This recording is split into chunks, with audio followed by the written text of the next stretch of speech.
The scent of drying herbs and wood smoke, a familiar perfume of rural New England, hung heavy in the autumn air of 1853. In the small clapboard farmhouse perched on a gentle slope overlooking the Merrimack River, Ilara sat by the hearth, her knitting needles clicking a soft, rhythmic cadence. The afternoon sun, a pale gold through the wavy glass of her windows, illuminated dust motes dancing in the stillness.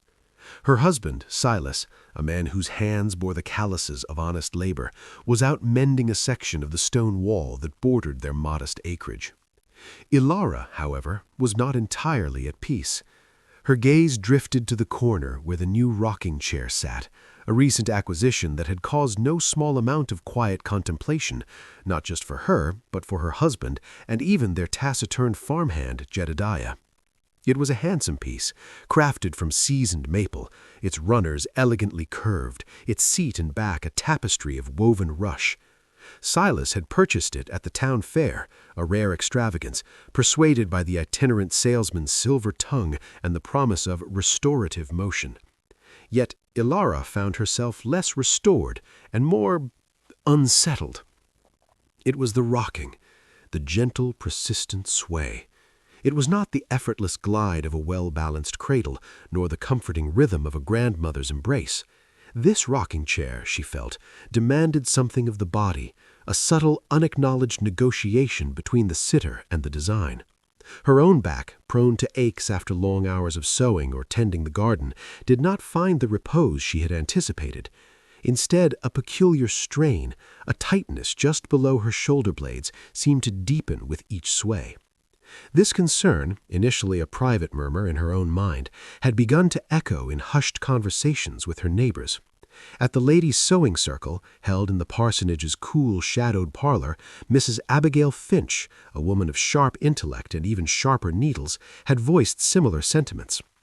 "It is as if," she had mused, her voice barely above a whisper, her eyes narrowed in thought, "the very chair conspires against one's posture.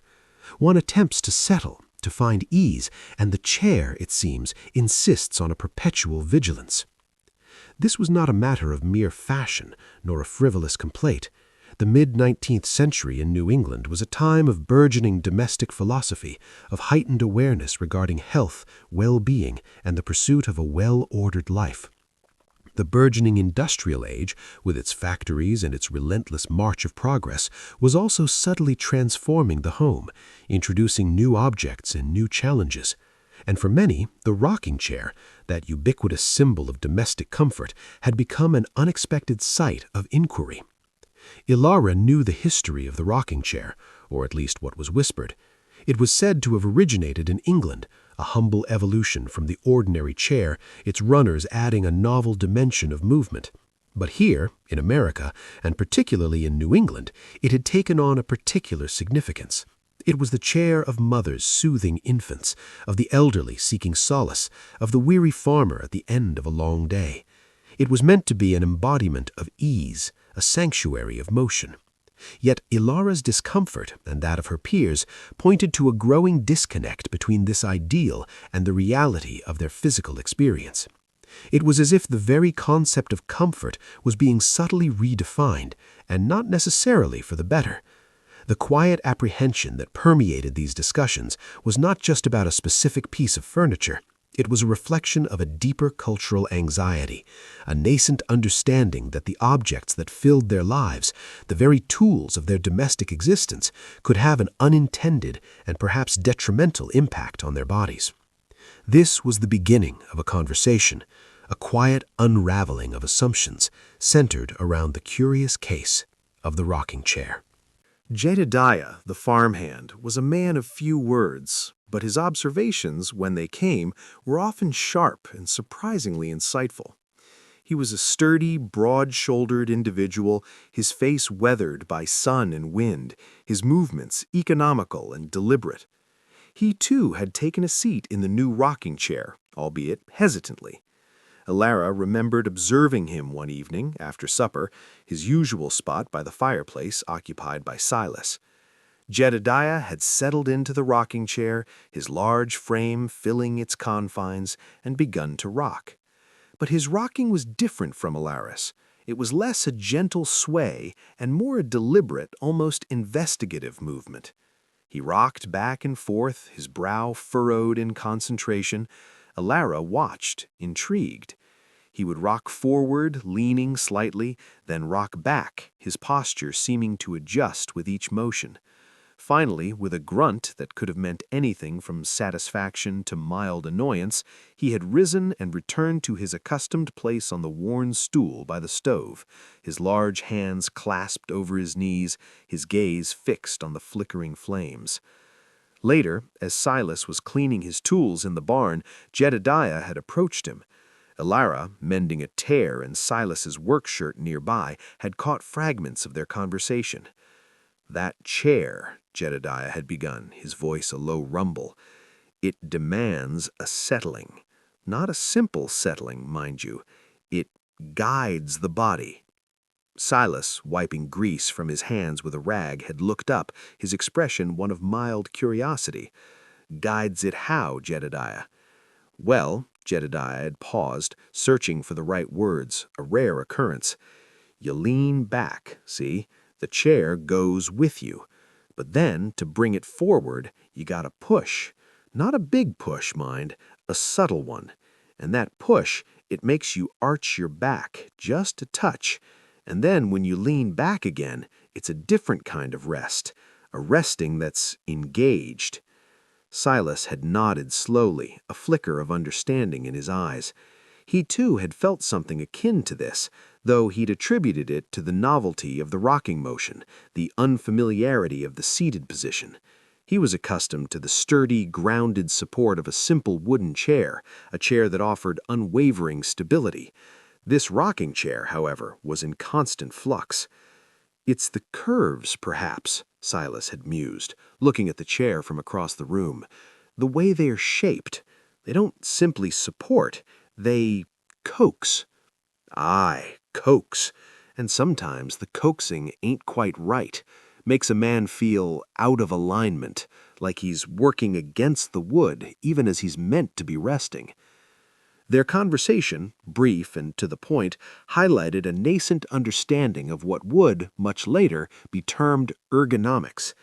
They were, in their own way, grappling with the relationship between human physiology and the design of their environment. They were beginning to recognize that the objects in their homes were not passive recipients of their use, but active participants, shaping their bodies and their experiences in subtle yet significant ways. The rocking chair, with its promise of repose, had inadvertently become a focal point for this emerging awareness, a silent testament to the fact that comfort was not simply a matter of passive reception, but an active negotiation between the human form and its manufactured surroundings. The ladies' sewing circle, that bastion of quiet industry and whispered confidences, became an unlikely forum for discussions about the mechanics of furniture.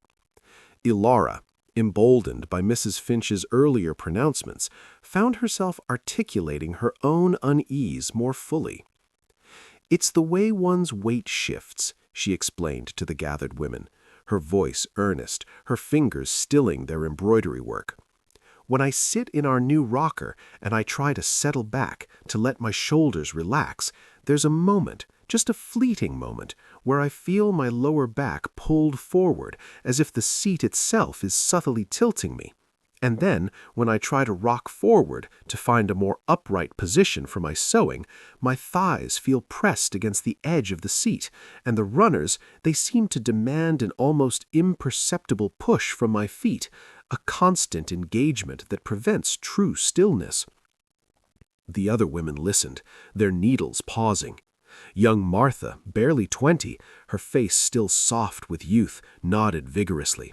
"Oh yes, my mother bought one for her parlor, and I find myself unable to read in it. My head is always too far back, and my neck feels strained, as if I were trying to look up at a distant steeple. And my mother, she says it's most invigorating, but I see her shift constantly, reaching for a cushion, her brow often furrowed." Mrs. Abigail Finch, her silver hair pulled back in a neat bun, spoke with considered authority. It is the geometry, I believe, the precise curvature of the runners, the angle of the back support, the height of the seat in relation to its depth. These elements, when not perfectly balanced, can impose an unnatural posture upon the sitter. We are not built, you see, to be perpetually leaning back at an angle that requires our abdominal muscles to engage in a sort of constant low-level effort to prevent us from sliding forward, nor are we meant to be forced into a rigid, upright position by a seat that offers no natural inclination for relaxation. There was a murmur of agreement. These were women who spent their days engaged in tasks that demanded a certain physical discipline and awareness. They understood the subtle ways their bodies responded to their work. The strain of lifting heavy water buckets, the repetitive motion of churning butter, the constant bending and reaching in the garden. These were all physical realities they managed with practiced ease. But the rocking chair, meant for rest, was presenting an unexpected challenge.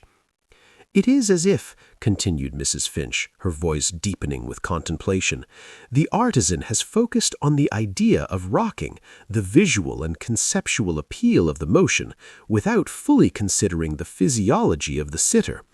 Is the goal to induce a state of passive relaxation, or to encourage a subtle, almost unconscious rebalancing of the body? And if the latter, is the balance struck correctly?"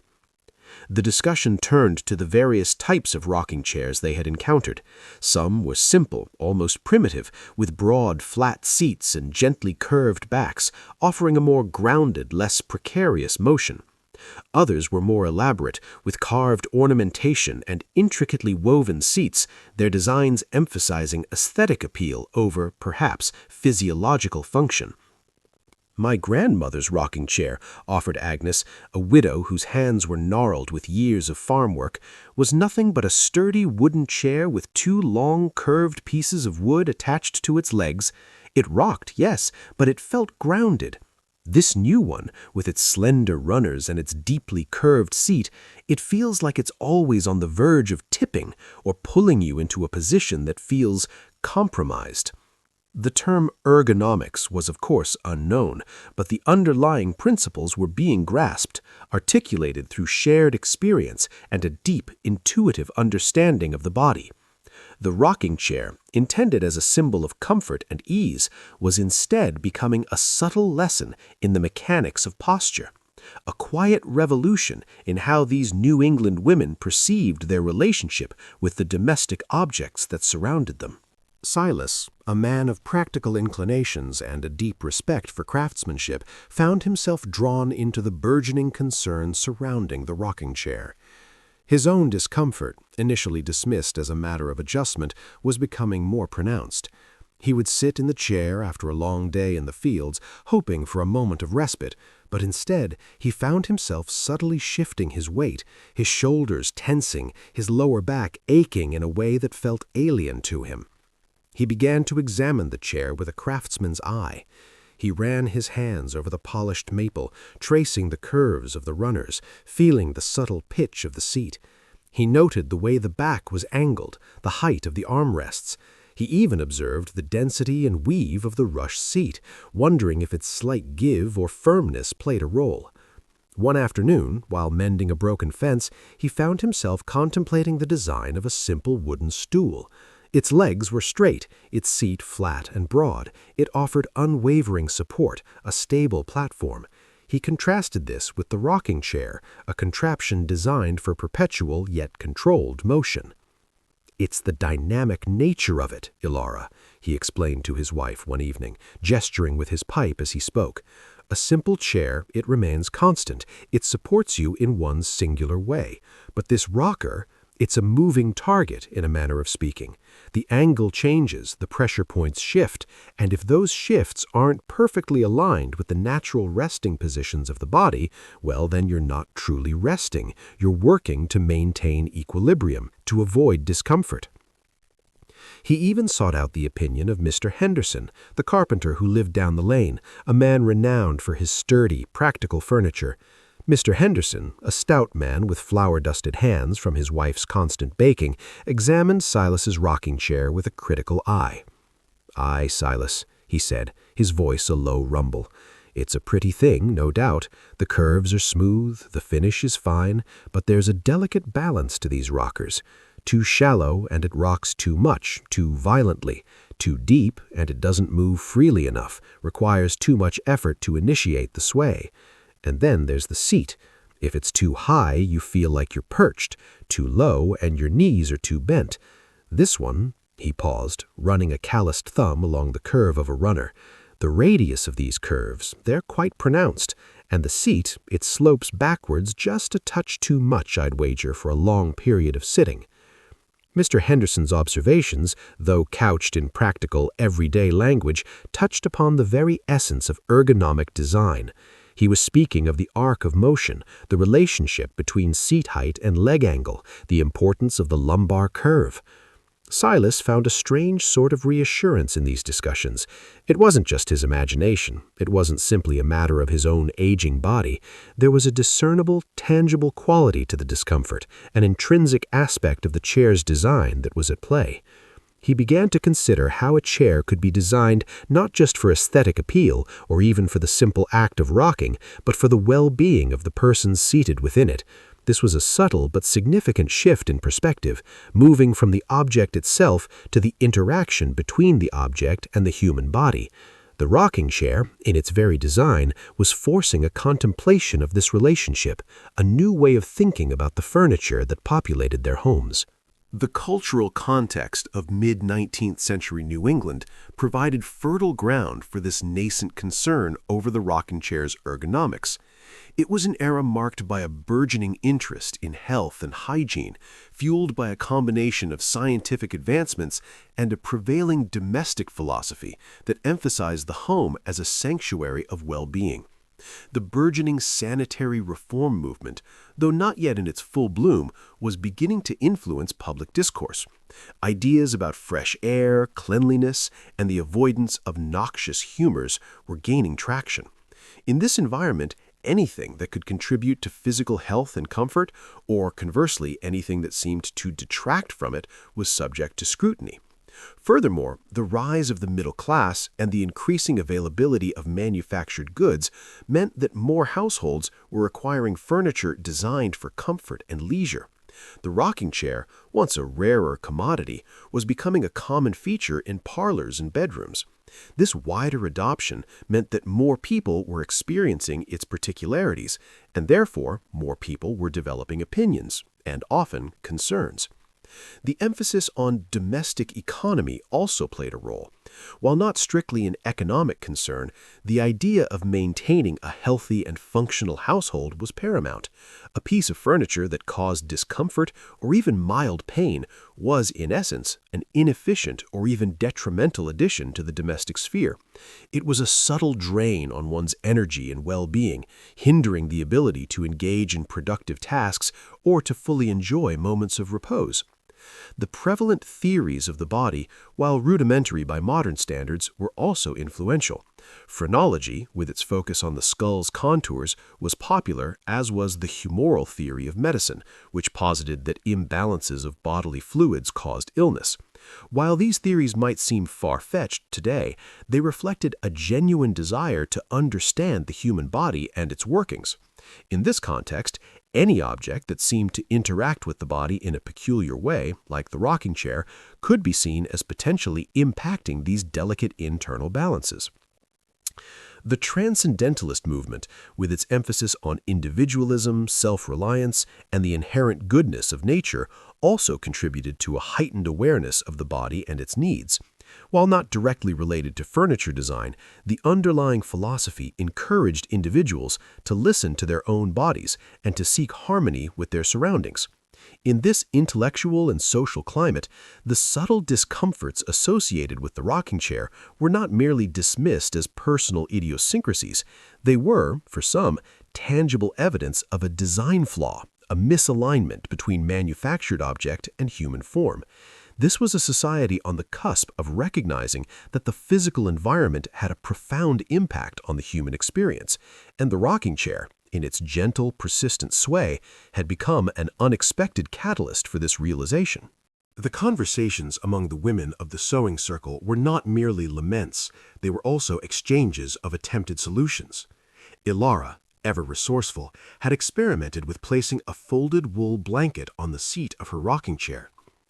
"It provides a little more cushioning, you see," she explained, demonstrating with a gentle push of her foot. "And it seems to alter the angle slightly, lifting my posterior just enough so that my lower back doesn't feel quite so strained when I lean back. But then the blanket itself can shift, and the rocking motion feels less direct, more muffled. It's a compromise, but not a perfect solution." Others had tried various strategies.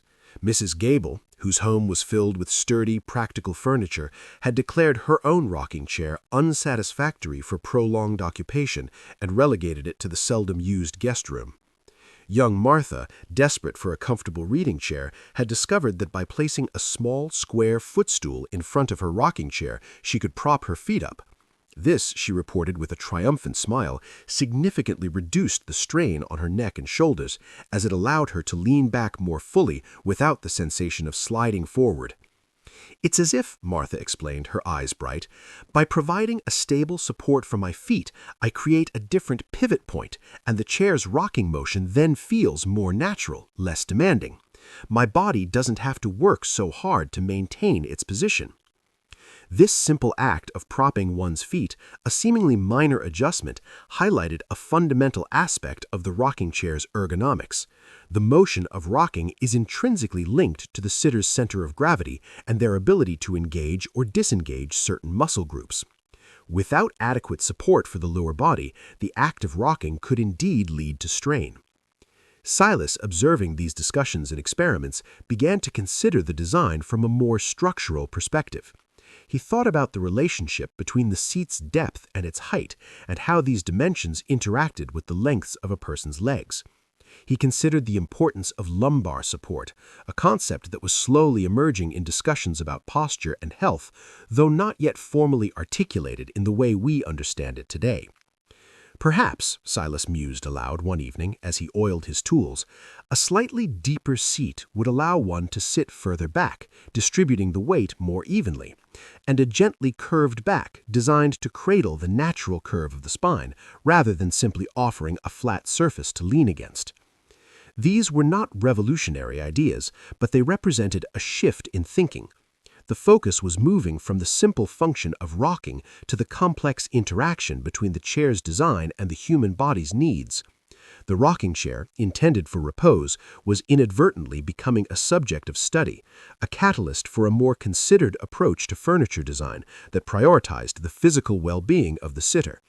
The tinkering and experimentation at the sewing circle and in the homes of their neighbors were the first quiet steps towards a more informed understanding of comfort and posture. The concept of comfort itself was undergoing a subtle transformation in the mid-19th century, and the rocking chair served as a particularly potent symbol of this shift. For generations, comfort had been associated with abundance, with soft furnishings, ample food, and the absence of immediate physical hardship. In the rustic, often austere life of New England, the pursuit of comfort was a conscious effort, an aspiration rather than an inherent state. The arrival of new technologies and manufactured goods, however, began to introduce new interpretations of comfort. The steam engine promised faster travel, the telegraph promised instant communication, and new furniture designs, like the rocking chair, promised new forms of relaxation. But this new comfort, as experienced by Ilara and her neighbors, was proving to be more complex than initially anticipated. The rocking chair's allure lay in its promise of restorative motion. It suggested a passive form of well-being, a gentle indulgence that required little effort from the sitter. Yet, as they discovered, this restorative motion often demanded an active, albeit subtle, engagement of the body. The subtle adjustments, the shifting of weight, the unconscious bracing against an unfamiliar posture, these were not the hallmarks of true repose. This discrepancy between the promise of passive comfort and the reality of active engagement led to a deeper contemplation. Was true comfort, perhaps, not about the absence of effort, but about a harmonious engagement of the body? Was it about a furniture design that worked with the body's natural inclinations rather than against them? The domestic philosophers of the era often emphasized the importance of order and balance in all aspects of life, from the arrangement of a household to the cultivation of one's character. The rocking chair, by disrupting this perceived balance, by imposing an unfamiliar and slightly awkward posture, seemed to violate this principle. It was as if the very motion that was meant to be soothing was, in fact, creating a subtle internal dissonance. Ilara, in her quiet hours, would reflect on the difference between sitting in her familiar kitchen chair, its solid wooden seat and upright back providing unwavering support, and sitting in the rocking chair. The kitchen chair allowed her to focus entirely on her task, be it darning socks or reading a letter. The rocking chair, however, often intruded on her thoughts, her awareness drawn to the subtle ache in her back or the unfamiliar pressure on her thighs.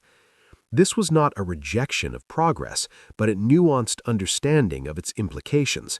The new comforts offered by manufactured goods were not inherently superior. They needed to be evaluated, understood, and integrated thoughtfully.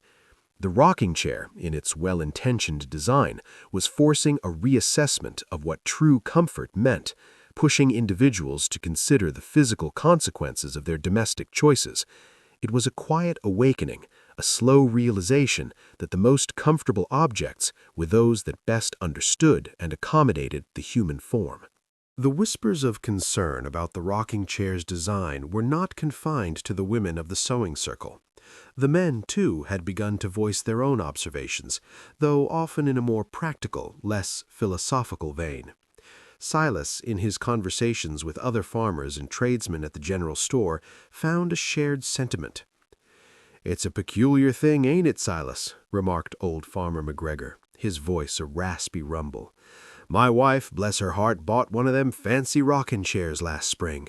Thought it'd be the thing for her rheumatism, but she spends more time shifting about in it than she does actually resting. Says her back gets stiff as a board."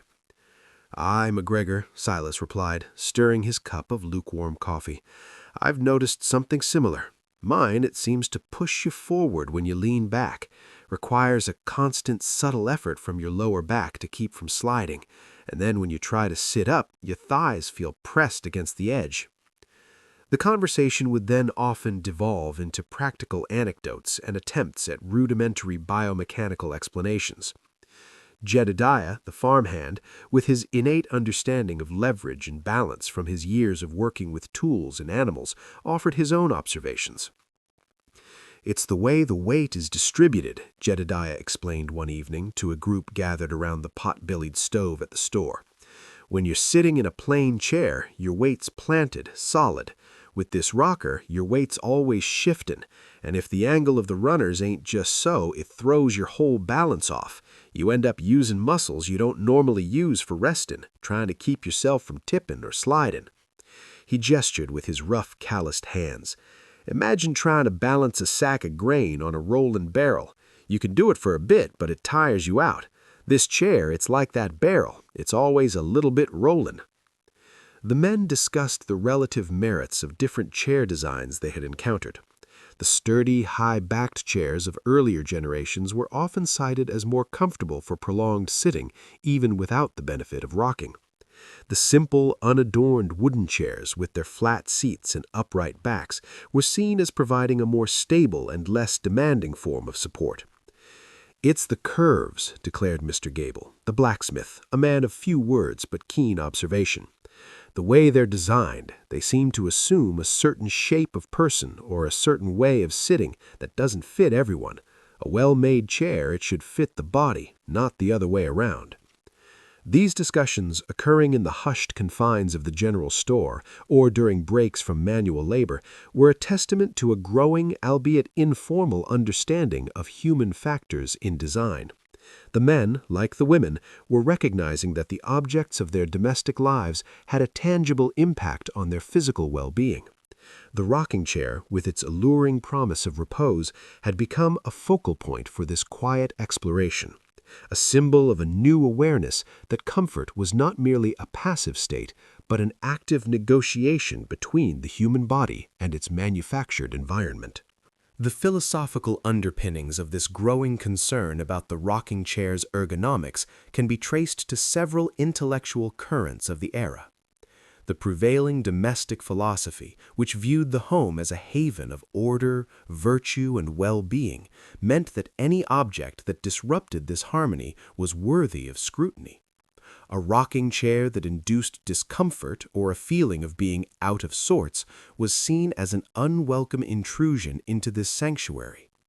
The burgeoning interest in physical culture and the idea of cultivating a strong, healthy body also played a role. While the medical understanding of posture and its importance was still in its infancy, there was a general awareness that certain postures were more conducive to health than others. A rocking chair that forced an unnatural or strained posture could be seen as undermining this effort. The influence of Romanticism, with its emphasis on nature and the natural order, also contributed to a subtle skepticism towards overly artificial or complex designs that seemed to deviate from natural forms.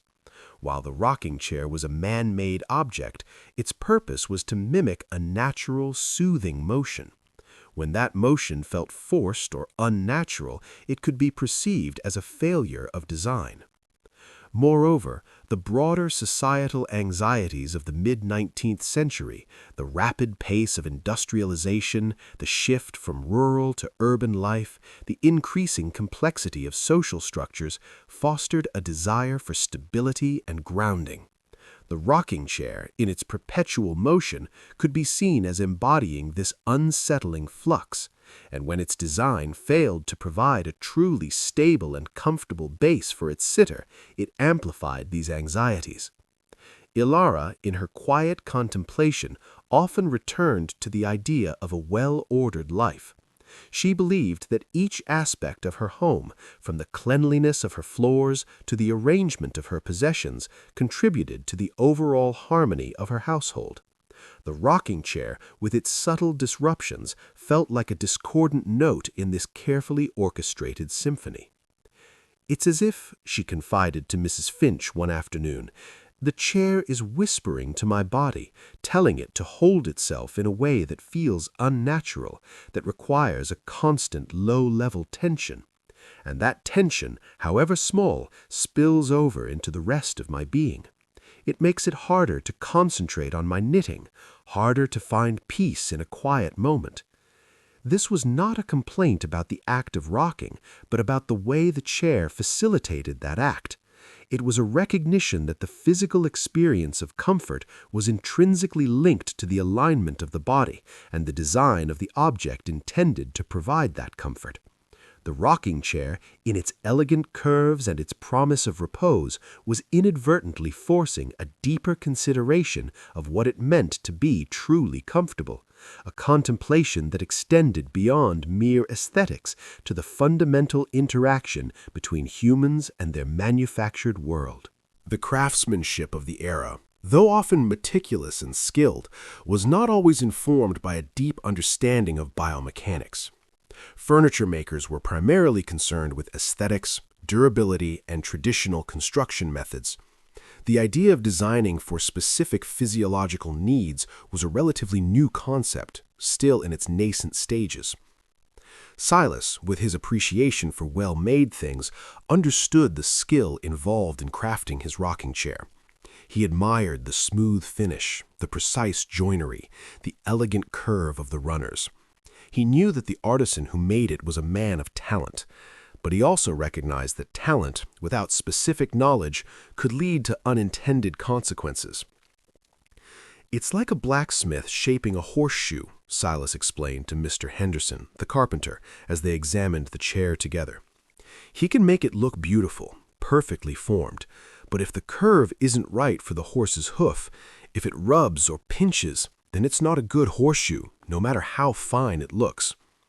Mr. Henderson nodded, his experienced eyes scanning the chair. "Precisely. The art of the maker is in understanding the materials, the tools, and the expected use. But the use of this chair is a very specific kind of human interaction. It requires more than just a pleasing curve. It requires an understanding of how the body rests, how it shifts, how it seeks balance. He pointed to the angle of the seat. You see here? This slope, it's designed to encourage a backward lean, but it's a bit too pronounced perhaps. For someone with shorter legs or a less flexible spine, it could put undue pressure on the lower back. And the runners, their arc is quite deep. It means that with each rocking motion, there's a significant shift in the angle of the seat. If the sitter isn't actively engaging their muscles to counteract that shift, they can end up in an unstable position. The conversation highlighted a fundamental challenge, the gap between artistic vision and functional reality. While the rocking chair was undoubtedly a beautiful object, its design did not fully account for the nuanced needs of the human body in repose. The artisans, in their pursuit of aesthetic elegance, had not yet fully grasped the principles that would later become central to ergonomics. Ilara, listening to Silas and Mr. Henderson, felt a sense of validation. It wasn't just her own sensitivity, it was a matter of design. The chair's beauty did not negate its potential for discomfort. In fact, in this case, it seemed that the very elegance of its form might have contributed to its functional shortcomings. This understanding, though born from discomfort, was the first step towards a more informed and conscious approach to furniture design, one that prioritized not just appearance, but the profound relationship between object and inhabitant. The subtle shifts in posture induced by the rocking chair had broader implications for the domestic sphere and the perceived roles within it. For women, whose lives were often centered around domestic tasks, a comfortable and supportive chair was essential for tasks like sewing, mending, and tending to children. A chair that caused fatigue or discomfort could directly impact their ability to perform these duties efficiently and with good cheer. Ilara's unease in the rocking chair wasn't just about her personal comfort. It was about her ability to maintain the smooth functioning of her household. When her back ached, her patience wore thin, and the rhythm of her daily tasks was disrupted. This subtle but persistent discomfort could, in turn, affect the well-being of her entire family. For men, the rocking chair was often seen as a symbol of repose after a day of strenuous labor. The expectation was that it would provide a welcome respite, allowing them to relax and regain their strength. When the chair failed to deliver this promised ease, it could lead to frustration and a sense of being let down by an object that was meant to serve them. Silas, accustomed to the solid, unwavering support of his farm equipment, found the rocking chair's dynamic nature to be more tiring than restful. The generational differences in perception also became apparent. Younger individuals, like Martha, who were perhaps more adaptable or less prone to the aches and pains of older age, might find the rocking chair's motion more invigorating or less troublesome. However, even they, as Martha's experience showed, could suffer from neck and shoulder strain if the chair's design didn't accommodate their posture. This growing awareness of how furniture impacted physical well-being began to contribute to a more nuanced understanding of domestic life. It suggested that the objects within the home were not merely static props, but active participants in shaping the experiences and the health of those who inhabited the space.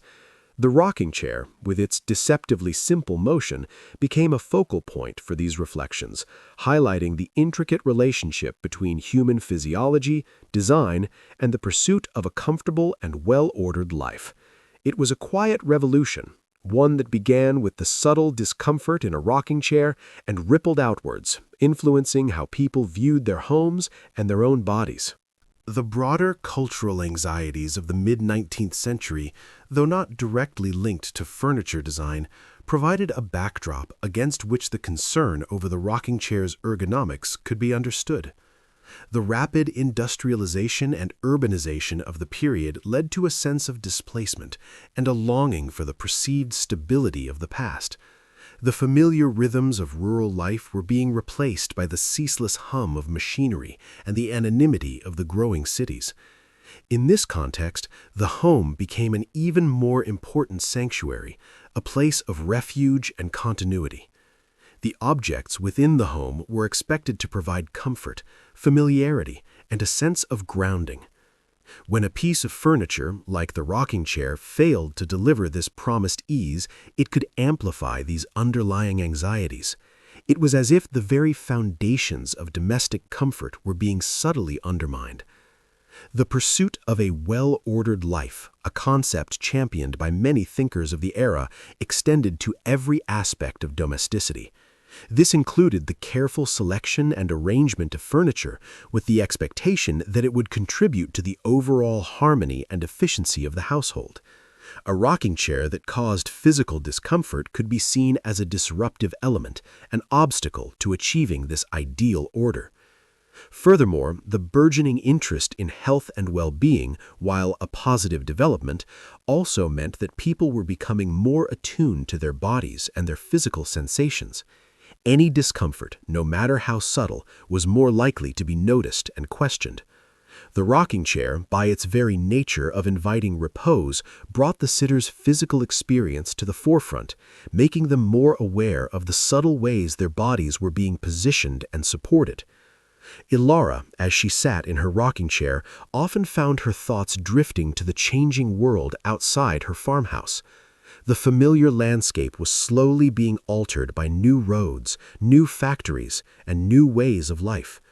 The rocking chair, in its own way, seemed to embody this tension between tradition and modernity, between the desire for repose and the unsettling nature of change. Its imperfect design, for some, was a reflection of a world that was not always as perfectly ordered as one might wish. The conversations about the rocking chair's ergonomics were not merely academic debates. They were practical explorations that led to tangible adjustments and adaptations. While the concept of formal ergonomic design was still decades away, the people of 1850s New England were, in their own way, experimenting with ways to make their furniture better suited to their bodies. The women of the sewing circle, as mentioned, were particularly adept at this. The use of cushions and folded blankets to alter the seat's angle and provide extra padding was common. Martha's ingenious use of a footstool to prop her feet and alter the pivot point of the rocking motion was another example of practical problem-solving. These were not attempts to fix the chair in a permanent sense, but rather to create a more comfortable experience in the moment. Silas, inspired by his discussions with Mr. Henderson, began to consider how he might modify his own rocking chair, or at least future furniture purchases. He thought about the possibility of a removable lumbar support, a cushion shaped to fit the natural curve of the spine. He also considered the importance of the seat's depth and angle, and how these dimensions could be adjusted for different individuals. These were not grand innovations, but rather small, incremental steps towards a more informed approach to furniture. They reflected a growing understanding that furniture should not simply be an aesthetic object, but a functional tool that served the needs of its users. The rocking chair, with its subtle challenges, had inadvertently prompted this period of exploration and adaptation. The local carpenters and furniture makers, while perhaps not fully understanding the scientific underpinnings of ergonomics, were beginning to receive feedback from their customers. They heard complaints about discomfort, about chairs that pulled you forward or made your back ache. This feedback, however informal, would have slowly influenced their design choices, leading to subtle modifications and a greater awareness of the importance of comfort. The seeds of ergonomic design were being sown, not in laboratories or design studios, but in the quiet parlors and workshops of everyday life. The cultural significance of the rocking chair as a symbol of comfort and domesticity was undeniable. It represented a moment of pause, a gentle escape from the demands of daily life. This made the discomfort experienced by some all the more perplexing and therefore worthy of investigation. It was as if a beloved friend had subtly betrayed them. The rocking chair was associated with mothers soothing infants, with elderly individuals seeking solace, and with the quiet contemplation of a peaceful afternoon. To find that this cherished object could be a source of physical unease challenged deeply held notions about comfort and well-being. Ilara often reflected on the contrast between the idealized image of the rocking chair and her own physical experience. She had envisioned hours of peaceful reading and quiet reflection, but instead she found herself subtly shifting, her focus drawn to the discomfort in her back. This discrepancy led her to question not just the chair, but the very nature of comfort itself. Was comfort simply the absence of hardship, or was it something more profound, a state of harmonious alignment between the body and its environment? This questioning extended beyond the individual. It reflected a broader cultural shift. As society became more complex and the demands of modern life increased, people began to look to their homes and the objects within them for solace and stability. The rocking chair, as a prominent symbol of domestic comfort, became a focal point for this desire. When it failed to deliver its promise, it highlighted a subtle but significant disconnect between the ideals of domestic life and the physical realities of experiencing them. The discussions about the rocking chair's ergonomics were therefore not just about furniture, they were about the evolving definition of comfort, the importance of the home as a sanctuary, and the ever-present tension between tradition and the relentless march of progress. The rocking chair, in its gentle, persistent sway, had become a silent yet powerful catalyst for these profound reflections. The concerns about the ergonomics of the rocking chair, though perhaps subtle and unarticulated in formal scientific terms, represented a pivotal moment in the burgeoning understanding of the relationship between humans and their manufactured environment. In the quiet parlors and bustling workshops of 1850s New England, a new awareness was taking root, that the objects we surround ourselves with are not merely passive recipients of our use, but active shapers of our physical and emotional well-being. The rocking chair, with its promise of restorative motion, had inadvertently become a case study. The discomfort experienced by many was not a personal failing, but a signal that the design of this ubiquitous object was not perfectly aligned with the natural needs and inclinations of the human body. The women who experimented with cushions and footstools, the men who discussed leverage and balance, and the carpenters who listened to their customers' complaints were all, in their own way, contributing to a nascent field of inquiry. This was a movement driven by lived experience, by the tangible realities of the body. It was a recognition that true comfort was not merely about softness or aesthetic appeal, but about a harmonious interaction, an intuitive fit between the sitter and the seat. The subtle aches in the back, the strained neck, the feeling of being perpetually out of sorts, these were not to be dismissed, but understood as indicators of a design that could be improved. The cultural anxieties of the era, the rapid pace of change, the longing for stability, the emphasis on domestic harmony, all contributed to this heightened awareness. The home was becoming an even more crucial sanctuary, and the objects within it were expected to contribute to its peace and well-being. The rocking chair, meant to embody this very essence of domestic comfort, had become a surprising challenge to this ideal, forcing a deeper contemplation of what true comfort entailed. As Ilara sat in her rocking chair, the scent of wood smoke and dried herbs still in the air, she no longer felt solely unsettled. There was a quiet understanding, a dawning realization that her discomfort was not a solitary experience, but part of a larger conversation. The rocking chair, once a symbol of passive repose, had become an object of active inquiry, a testament to the growing human desire to understand and optimize the intricate dance between ourselves and the world we create. The whispers of the past were the first gentle creaks of a future where design would increasingly consider the human form, a future where the simple act of sitting could be a testament to a more thoughtful and harmonious existence. The seeds of ergonomics had been sown, not in grand pronouncements, but in the quiet contemplation of a rocking chair in a New England farmhouse.